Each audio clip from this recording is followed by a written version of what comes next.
livrer des armes aux génocidaires dans des camps de réfugiés. L'affaire du Rwanda a été particulièrement difficile. On va d'abord rappeler qu'il y a eu 1 million de morts. Ce qui s'est passé au Rwanda, eh bien, malheureusement, c'est l'implication de la France. Pour moi, c'était inadmissible à plusieurs titres.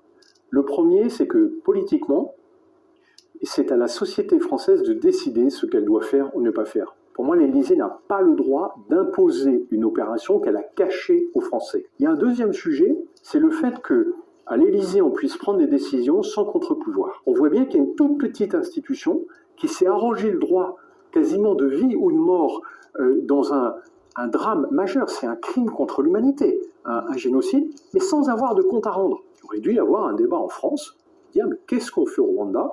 On le fait avec qui? On le fait pourquoi? Dans quel but?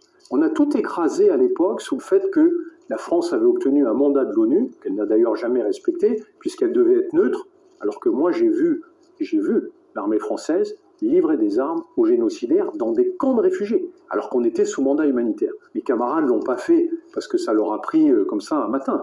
Ils l'ont fait parce qu'ils en ont reçu l'ordre, bien sûr, sinon ils se seraient jamais lancés dans un truc pareil. Et puis la troisième raison, elle est liée à mon état de militaire. Je ne connais pas de métier plus difficile que celui de militaire.